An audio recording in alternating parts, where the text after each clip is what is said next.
Veja como é fácil ser membro apoiador do meu canal no YouTube, canal Marco Antônio Villa.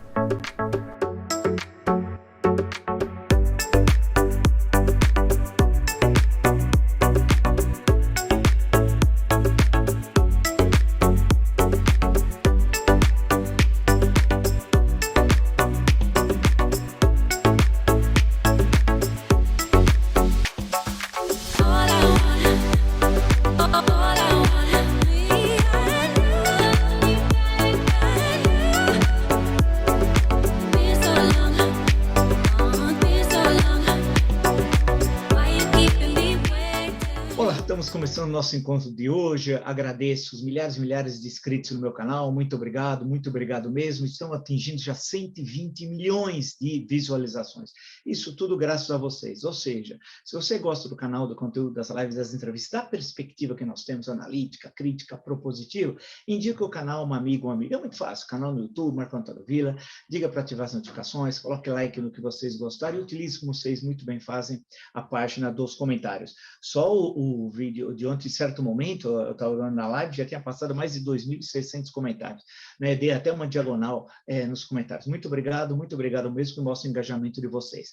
Destaco também que, além de estar inscrito, você pode dar um passo adiante, que é fundamental, que é ser apoiador, membro apoiador do canal. O que é ser membro apoiador do canal? Apoiar o canal. É fortalecer o jornalismo independente, plural e de qualidade, num momento extremamente complexo que nós estamos vivendo e decisivo para a nossa história, que é o ano 2022. Tem duas formas. Você entra e escolhe a forma que você acha mais interessante para apoiar o canal. Lembro que nós postamos a última entrevista excelente com o embaixador Rubens Recupero, né? Está muito boa. Assistam, que tem uma reflexão de qualidade sobre o conflito Rússia-Ucrânia.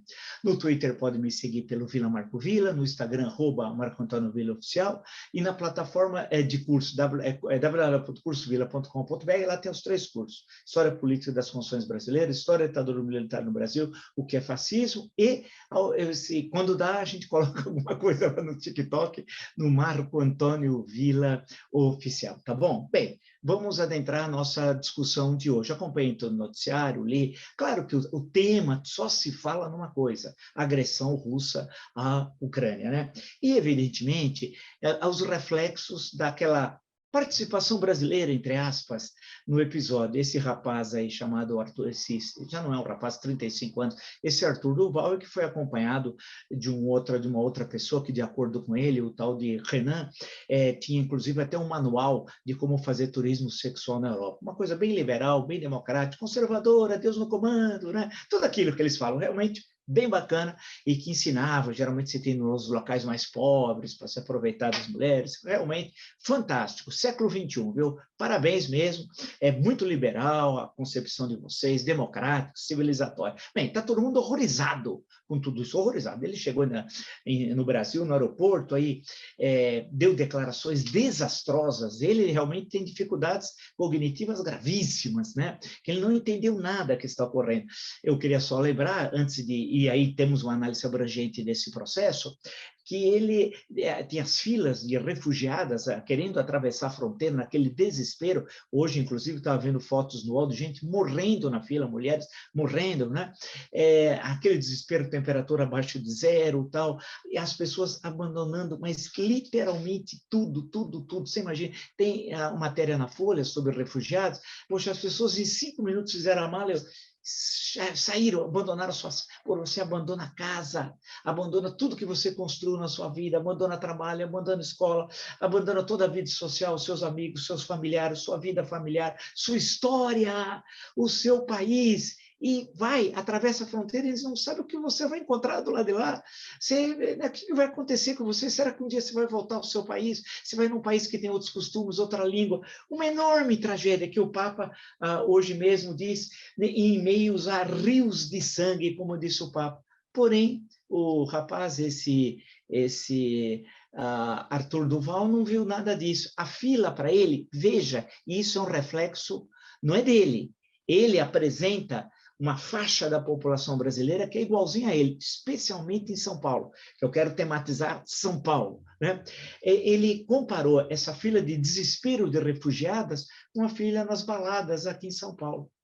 É inacreditável, né? Não só são coisas absolutamente distintas, mas ele não consegue entender o que é a tragédia de uma guerra, bombardeios. E essa guerra, pelas conversas que o Putin já teve com o presidente Macron, com o chanceler da Alemanha e com outras autoridades, de vários, o presidente da Turquia, né, tudo indica que ela vai se estender no tempo, né, porque ele quer ocupar toda a Ucrânia, derrubar os Zelensky, colocar um presidente títere, e aí ele se retira ficando com uma faixa considerável do território ucraniano, toda aquela faixa de Donbás, e vai estendendo até chegar na Crimeia, né? Parece que esse seria o seu objetivo final, ficando um naco, vamos chamar assim, do próprio território da Ucrânia, e destruir o país, e acabar com o país.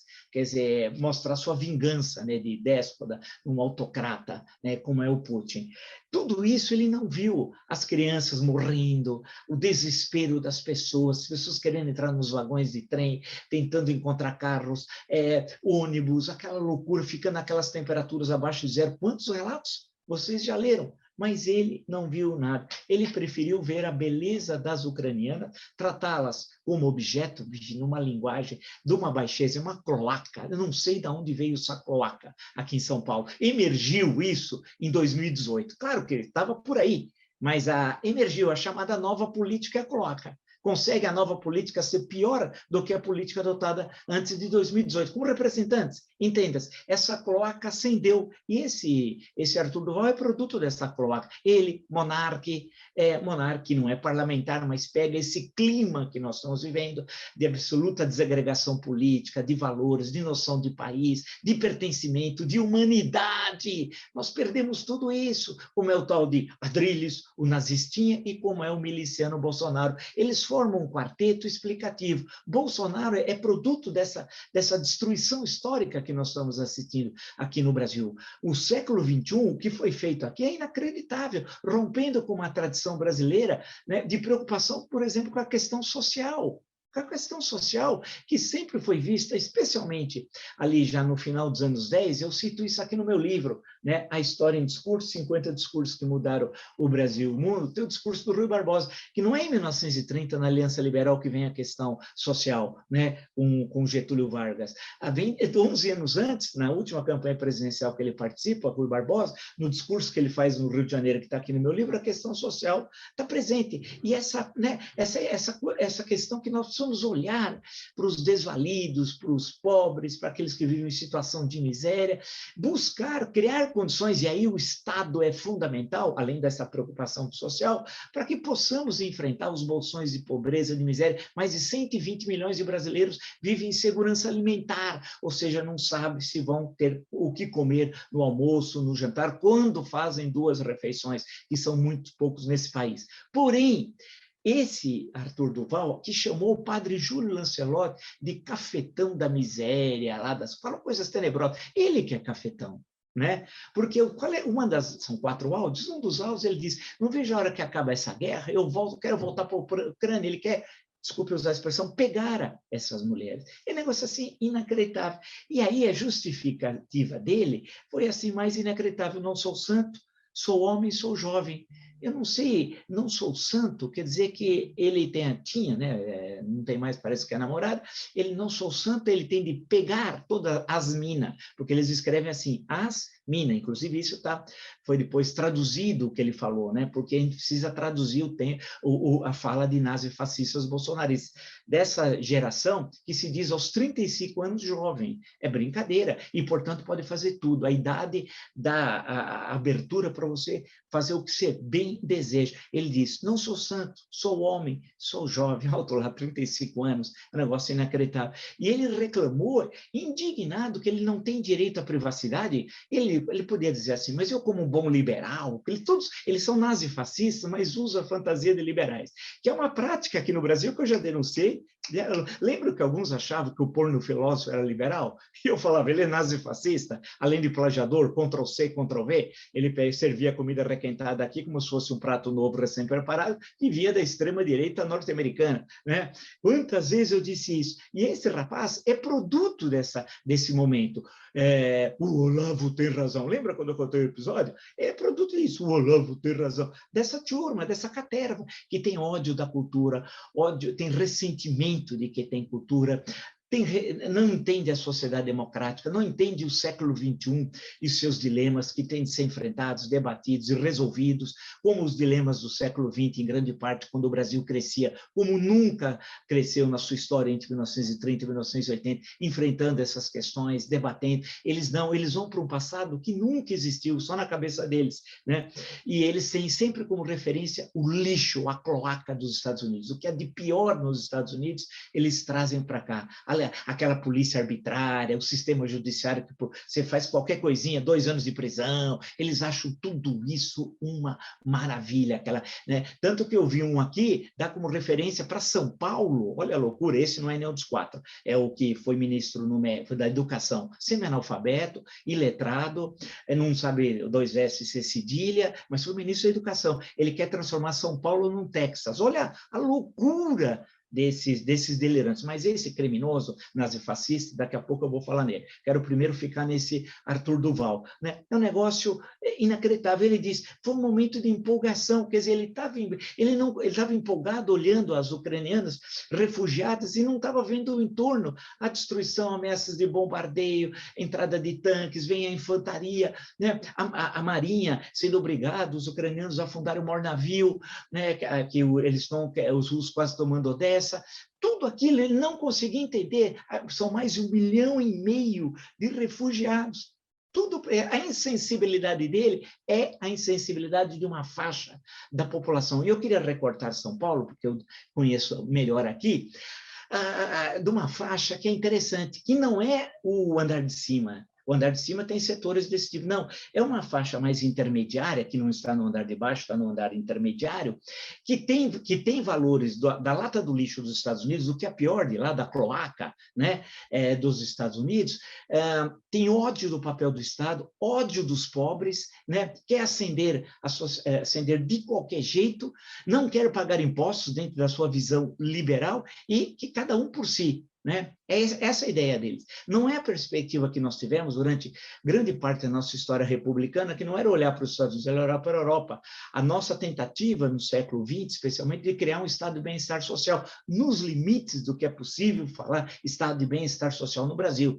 Registre-se e entenda-se. Né? Então, todas aquelas preocupações que está na política brasileira, está no Rui Barbosa, em 19, está em 1930, no Getúlio Vargas, né? Depois, e toda a discussão entre 1945 e 1964, que com a redemocratização, em 1982, vamos lembrar da grande eleição, que agora completa 40 anos, a grande vitória de Franco Montoro aqui, Tancredo Neves, em Minas Gerais, e Leonel Brizola, no Rio de Janeiro, nos 3 principais colégios, os 3 estados mais importantes do país, onde pulsa a política, que vai levar ao fim da ditadura militar, né? A questão social estava sempre presente no discurso, a preocupação, eles não têm, por isso é a noção de pertencimento, né? Para eles, o legal é abusar com as refugiadas, as pobres, como eles dizem, e ele tem um manualzinho, que o rapaz, o tal do Renan, tem um manual, não sei se é manual do estupro, ele precisa explicar, né? Que ele, a cada ano ele ia à Europa, os últimos 3 anos, coitado, ele não pôde ir,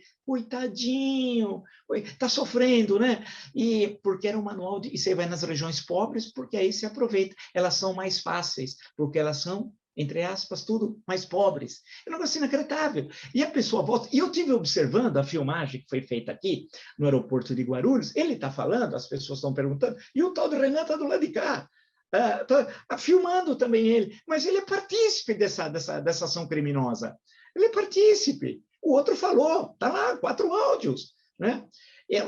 Não é, mas eu não quero mais ser candidato ao governo, coitadinho, você tem de ser expulso do partido, o mínimo que esse partido Podemos pode fazer, e o mínimo que a Assembleia Legislativa pode fazer é caçá-lo, é o mínimo. Né? É o mínimo, mas ele representa bem essa noção, né? Que não tem noção de pertencimento. Então, quando ele vê um bairro pobre em São Paulo, ele já estigmatiza. São preguiçosos, são negros, são vagabundos, são nordestinos, como falava no passado. Quer um exemplo? Estava lendo no jornal, hoje, o sujeito que era ministro da Educação, que tinha problemas com a língua portuguesa, semi-analfabeto, semi-letrado, né? É um sujeito ridículo, patético, nazifascista, ignorante, né? Querendo que ninguém possa entrar mais no estado de São Paulo. Ele quer cercar o estado de São Paulo, transformar, segundo ele, no Texas. Olha a loucura do idiota. É um idiota, como um bom nazifascista, é um idiota. E aí, proibir que, porque as favelas têm aqui em São Paulo, sabe por quê? Por causa da migração. Isso aqui, no meu livro, quando eu vim embora, a história da migração nordestina para São Paulo, essas ideias, eles apresentam como se fossem novas, esse reacionarismo, agora bolsonarista. Isso aqui era falado em São Paulo nos anos 40, era um verdadeiro absurdo, né? A discriminação contra os nordestinos que venceram aqui, que venceram idiotas como o Weintraub, que é um idiota, é um criminoso, é um nazifascista, com essas ideias, e não sabe o nazifascista que a Constituição, no artigo 5º, né, no inciso 15, nazifascista, diz: é livre a locomoção no território nacional em tempos de paz, podendo qualquer pessoa, nos termos da lei, nele entrar, permanecer ou dele sair com seus bens. A pessoa pode se locomover, meu caro. Estude, preguiçoso, medíocre, como um bom nazifascista bolsonarista. Percebam, eles são antissemitas, são racistas, são homofóbicos, são traidores da pátria. Eles têm como referência a cloaca dos Estados Unidos. E nós, quando éramos um grande país, voltaremos a ser a partir de outubro, a nossa referência é a Europa. Não pense que é uma questão de continentes. Não, é uma questão política e ideológica. A preocupação, nós somos, a República Brasileira é filha da República, da Terceira República Francesa. Essa foi sempre a nossa preocupação, a questão social, e que vai ficar presente na nossa história, né? E de resolver, de enfrentar as graves desigualdades. Mas eles não, eles querem enfrentar desigualdades matando os pobres, impedindo que eles entrem no estado de São Paulo, e como se a pobreza fosse oriunda do deslocamento populacional, da migração, e não oriunda de um terrível sistema econômico, né? Horroroso, da crise econômica, da gestão criminosa de Paulo Guedes, do miliciano Bolsonaro e sua quadrilha. Ou seja, que não conseguiram entender o que ocorreu na pandemia. Eles já mataram 650 mil pessoas com a pandemia, né? Desorganizaram toda a economia brasileira. O Brasil é um estado pária da comunidade internacional. E esse Arthur Duval tem concepções semelhantes, não falou o que disse esse Weintraub, né? Mas se você for pegar, eles formam o mesmo caldeirão. Você vai jogando, são condimentos que acabam se combinando num cozido devastador, destruidor, que mata o Brasil. Eles têm vergonha do nosso país. Eles têm vergonha do nosso país, né? Então, você faz uma ligação entre Bolsonaro, que é produto dessa absoluta desorganização política, econômica e social do Brasil, né? Ele é produto de um momento terrível, mais grave da nossa história, por isso que tem Bolsonaro, né? Os ataques violentos aos valores consubstanciados aqui na Constituição. O tal de monarca, lembra? Veja como tem uma ligação.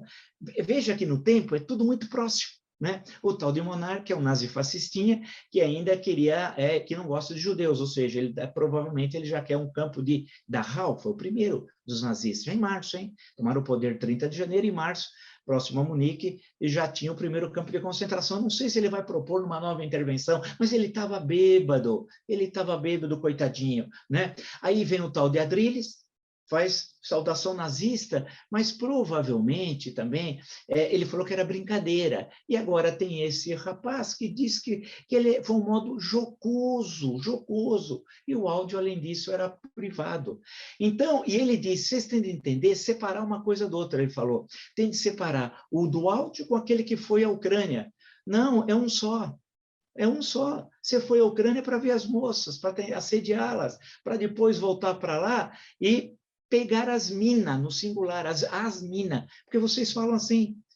Então, isso é produto de quebra de valores morais, de familiares, de um país que perdeu o rumo econômico, nós não sabemos para onde vamos no campo econômico, diplomático. A cultura brasileira, ela nunca teve tão rebaixada como agora.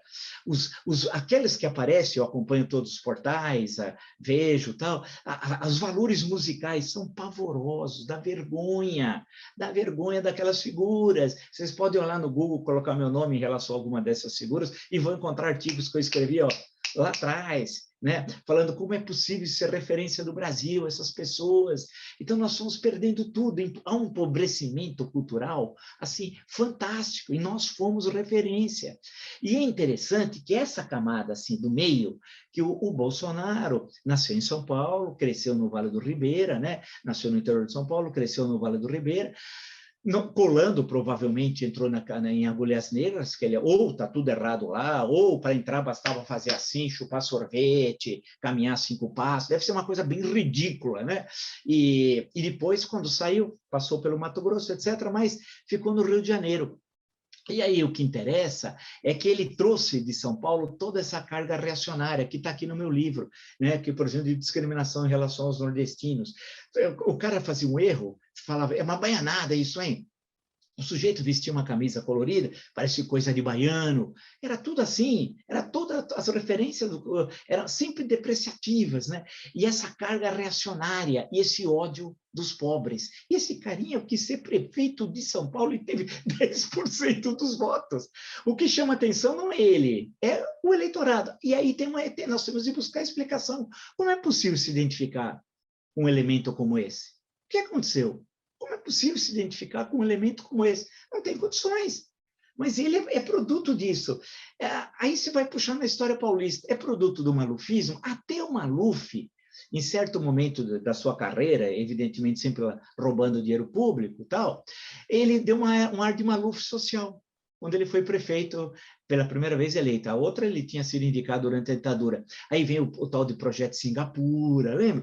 Era aquela história que ele era um Maluf social. Então, até o Maluf buscava ter uma visão um pouco mais social. Essa turma não. E daí que eles focam, os tais liberais, porque é uma continuidade entre Bolsonaro, Monarque, Adrilles, esse Arthur Duval, o ódio que eles têm em relação ao Estado, ao pagamento de impostos e a boa utilização desses recursos. Ninguém aqui está defendendo corrupção. E essa preocupação do Estado de construir a educação pública gratuita, que eles são contra, a saúde pública. Veja quão importante foi o SUS, apesar de todos os crimes do Bolsonaro, é o maior sistema público do mundo, né? A questão é esse, vai passando, o que envolve saneamento básico, questão de moradia, tudo isso, né? Que são questões que você tem o papel do Estado, como um elemento que tem de diminuir como objetivo as desigualdades sociais. Mas eles não querem saber disso, eles só querem saber deles, como ele bem diz, eu não tenho direito à privacidade, né? Por causa dos áudios. Então, foi um momento de empolgação, imagina, ele não consegue ver aquela tragédia, as pessoas desesperadas, chorando, famílias, bebês, né? Tem aquelas cenas menina pegando uma boneca, o menino pegando o seu último brinquedo, correndo, ficando -6, -7, -10 graus, outros fazendo fogueira, tudo aquilo ele não viu nada. Ele estava vendo as deusas, como ele fala, e usou depois todo aquele linguajado chulo, típico do nazi fascista bolsonarista. Agora, a questão toda, e aí dá uma boa discussão, uma boa tese, é tentar entender por que eles são assim. Que é diferente do velho reacionarismo que estava presente aqui na migração nordestina, mesmo que presente até no andar de cima. Não, eles não estão no andar de cima e não estão no andar de baixo, eles estão no andar intermediário. Então, você começa a fazer uma relação entre frações, não é o conjunto, frações das classes médias que têm esse discurso, né? Do ódio dos pobres, de desqualificar as pessoas que passam graves problemas sociais. O Bolsonaro não falou, a pessoa escolhe onde morar, aí desaba, perde tudo, morre, o problema dele. Não, a pessoa opta por morar num lugar perigoso porque não tem opção, não tem condições de pagar um aluguel e muito menos de comprar uma casa, né? Então, esse Arthur Duval, esse Monarque, esse Adrilles e o Bolsonaro são os nazifascistas. Tirando o Bolsonaro, que é mais velho, tem a minha idade, os outros três mais ou menos se aproximam em termos de idade. E a concepção que eles têm é do extremismo. Veja quão mal esse homem fez ao Brasil. O tal de Olavo de Carvalho, o professor que parou na primeira série do ginásio, o filósofo que parou na primeira série do ginásio, o embusteiro, o enganador, que eu tive a percepção de notar isso lá atrás, E falei, e tá, a internet tem todos os registros, quando as pessoas o tratavam como gênio. Sim, editando livros, convidando para programa de TV, a escrever artigos em revista, levavam a sério o autoproclamado filósofo. Ele se autoproclamava filósofo, não era nada. Mas aqueles valores que ele, é um Ctrl-C, Ctrl-V da extrema-direita norte-americana, aquele nazi-fascista, antissemita, a Ku Klux Klan, tem várias variantes ali da extrema, ele trouxe para cá e alimentou essa faixa. E o curioso é o desprezo pela cultura, porque o andar de cima, classicamente de São Paulo, mesmo tendo visões lá pouco democráticas sobre os deslocamentos populacionais aqui no Brasil, mas tinha preocupações no campo da cultura, né? Por exemplo, assistam, vejam a todos os textos do Quarto Centenário, 1954, em São Paulo. E aí, as preocupações em relação às artes plásticas, a arquitetura, a literatura, o teatro, o cinema, e etc., etc., etc., que, se você pegar os anos 1950, é assustador. O que tem, todo mundo, as pessoas importantes do mundo vieram aqui ao Brasil, ou vieram especificamente a São Paulo, e aquele universo de transformações, e aquela sociedade moderna, e sociedade moderna em transformação é sociedade de conflito, é a essência da democracia. Onde há paz? No cemitério, porque todos estão mortos. Aonde há tensão, tem democracia, aí você precisa aprender a conviver e saber o que é democracia. Eu até vou procurar agora, tive uma ideia agora, vocês têm de assistir a exposição lá do MIS? Assistam a exposição ali na Rua Vladimir Herzog, número 75. O Miss Experience. A exposição é do Portinari, inaugurou ontem, e eu vi uma frase ali do Portinari, que eu fotografei na hora e tive agora a ideia, porque aqui é tudo de improviso, mas tem uma frase do Portinari, Cândido Portinari, né, provavelmente o maior pintor brasileiro, mas tinha uma frase dele, que eu faço até questão, diz ele, ele disse essa frase em 1949, tá? Diz ele, penso que, em vez de bom dia, a gente deveria dizer democracia. Nunca é demais lembrar que existe uma coisa com esse nome, pelo menos em alguns países, onde ela está sendo traída a cada instante. Pô, fantástico o que disse o Cândido Portinari, ou não? Né? Fantástico, é isso. Democracia, né? É isso. Nós temos, eles não, mas essa turma nazifascista não quer saber da democracia e dos conflitos inerentes a uma sociedade de classes. Eu até procurei, preciso achar onde estão mudanças sociais no Brasil, do Florestan Fernandes, eu vou ler um trechinho depois para vocês, em que ele mostra São Paulo como a primeira cidade burguesa, etc. Tal. Eu fiz a apresentação do texto. A apresentação, entenda-se, quem sou eu para apresentar Florestan Fernandes? É como se chama editorialmente. O Fernando Henrique apresentou, acho que Brancos e Negros de São Paulo, se não me engano, acho que era isso. Eu apresentei o Mudanças Sociais no Brasil. E um dos textos que ele apresentou no Congresso da Unesco, aqui em São Paulo, em 1954, justamente isso, vendo a modernidade de São Paulo. E como e como daqui que se espalha pelo Brasil, e todas as contradições de classe. Né? Aqui, usando a expressão de um historiador mexicano, do Henrique Semo, falando do México, mas eu adapto para São Paulo. São Paulo é o locus privilegiado da luta de classes. É aqui, né? Das contradições sociais, dos dilemas, das alternativas, das novidades, das modas, se assim preferirem, tudo está aqui. E essa gentalha não consegue conviver com isso. O tal de monarca é um pobre coitado, eu estava bêbado, pobre coitado, nível cultural rasteiro, não consegue falar. Se você falar para ele escrever um texto de 16 linhas, ele não consegue. Não consegue. O tal de Adriles é um pobre coitado, merece tratamento, é um bobo, idiota, desequilibrado, não tem formação nenhuma. Achava que o porno filósofo era filósofo, imagina, um pouco idiota. Mas onde ele falava também só tem idiotas. Né? E vai fazer. É isso, achavam que ele só saiu porque aquilo pegou mal para os anunciantes. Não é que pegou mal para os princípios da rádio, não, é porque diminuiu os anúncios. Vocês estão percebendo como essa turma pensa? E aí chega agora esse Arthur Duval. Então, eles se comunicam entre si. E, evidentemente, eles acham que é um mito, porque todos apoiaram essa caterva o Bolsonaro lá em 2018, que esse é um mito, né? E que ele vê o que nós não vemos, né? Mas eles são produto, portanto, da decadência. E nós estamos vivendo um momento de decadência. É ad eterno? Não. Nós temos que pôr um freio. Qual é o freio? Dia 2 de outubro. Né?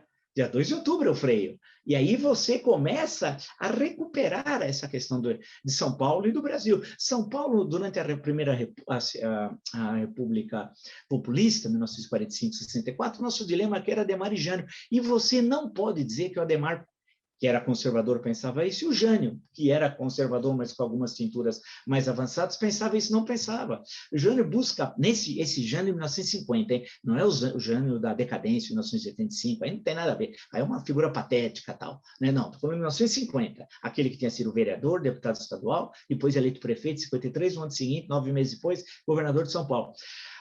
São Paulo, as duas maiores greves dos anos 1950 foi aqui, 1953 e 1957. 53 coincidiu com a eleição para a prefeitura.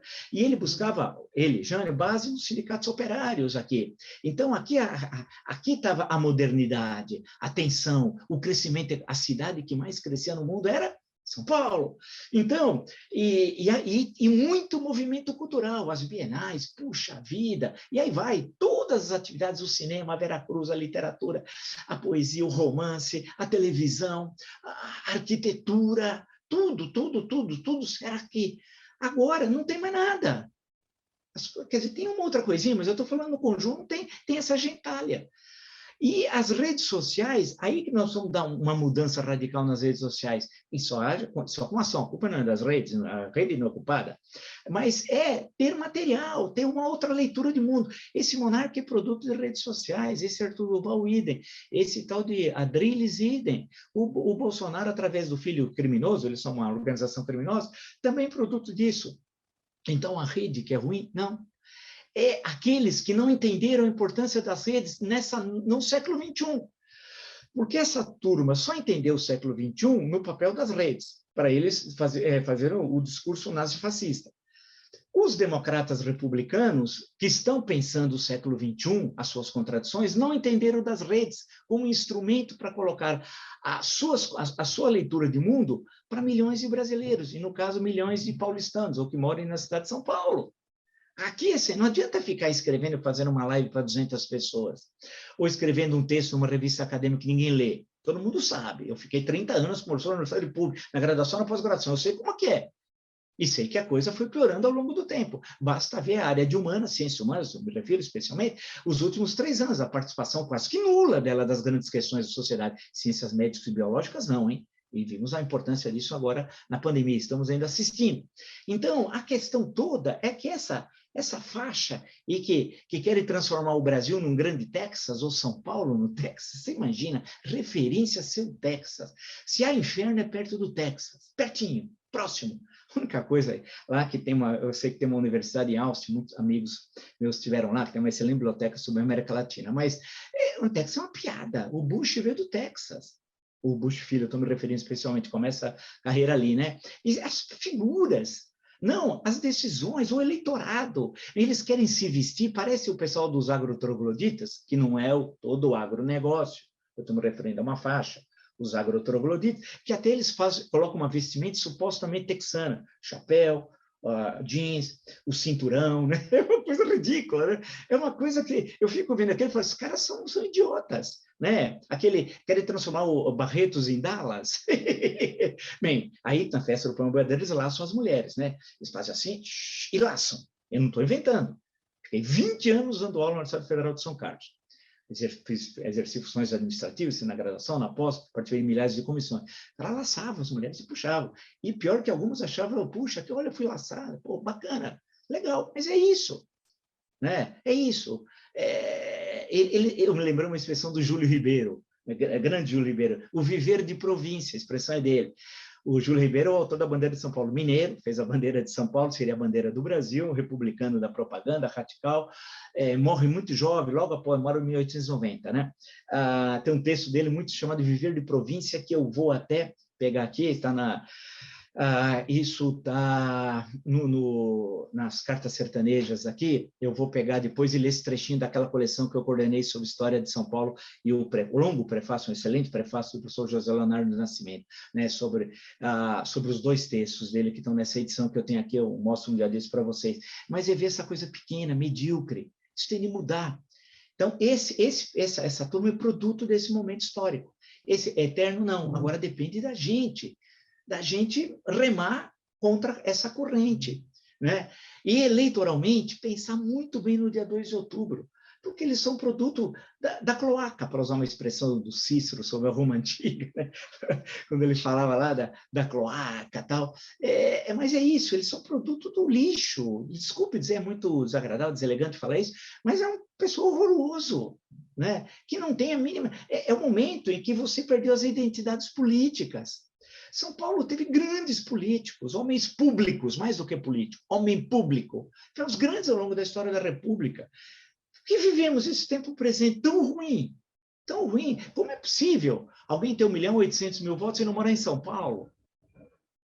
Você acha que era possível isso ocorrer na época da chamada República Populista ou depois, logo após a redemocratização? Claro que não. Isso é produto desse descompasso. E nós precisamos voltar a caminhar como caminhamos ao longo de tantas décadas, né? E eu me refiro especificamente a São Paulo, penso o Brasil, evidente, né? Mas aqui tem coisas inacreditáveis. Eu queria só concluir, eu esqueci ontem de falar do excelente artigo do Jamil Chad no UOL, tá? Sobre o assunto, e uma carta que ele fez, uma carta aberta, né, a esse Arthur Duval, tá? Foi o melhor texto, inclusive, de ontem. Mas tem uma questão importante, que é pensar isso. Quer dizer, o que é um produto histórico? Eu falei muito isso ontem. Nós somos um momento do movimento da história. Nós temos que entender a historicidade disso. Isso tem razões, que precisamos entender onde elas estão. Ao entendê-las e compreender o momento presente, nós apontamos um futuro diferente. Essa que é a leitura que tem de ser feita. E aí todos nós, com todas as limitações ou não limitações, cada um com as suas possibilidades, mas entender esse momento e falar, nós vamos para outro caminho. Não é possível, né, ficar com essa turma, com essa caterva, com essa malta que nós temos aí, que realmente é um verdadeiro horror. E quando é pego nessas situações, aí inventa desculpa, ou está bêbado, ou eu fiz brincadeira, ou foi meramente um modo jocoso. Ou, como diz Bolsonaro, é uma fake news. Eles mentem, essa velha imprensa mente. Eu não disse isso. Aí você vai e pega o vídeo, ele está dizendo justamente aquilo, né? Porque isso faz parte do discurso nazi-fascista. Negar o que você disse. Isso faz parte do discurso nazi-fascista, né? E aí lembra, lá no fundo, o 1984, do grande George Orwell. Você começa a trocar o significado. Paz é guerra, liberdade é escravidão. Aqui é nazifascismo, liberalismo. Vocês são nazifascistas. Assumam que é melhor para vocês. É isso. Se você gostou dessa e de tantas outras lives do meu canal, está entre os milhares e milhares de inscritos e estamos atingindo 120 milhões de visualizações, é graças a vocês, né? Indica o canal a um amigo, uma amiga, é muito fácil. Canal do YouTube, Marco Antônio Villa, diga para ativar as notificações, coloca like no que vocês gostaram e utilizem. E como vocês utilizem, tem quase 3.000 comentários na live de ontem, a página dos comentários. A entrevista do embaixador Rubens do Cupo, excelente, assistam. Vocês podem me acompanhar no Twitter pelo Villa Marco Villa, no Instagram pelo @Marco Antônio Villa Oficial. Pode entrar na plataforma de curso, viu? www.cursovilla.com.br, lá tem 3 cursos, vocês vejam. E no TikTok, quando dá tempo, a gente posta alguma coisa lá no Marco Antônio Villa Oficial. Nos encontramos amanhã. Até!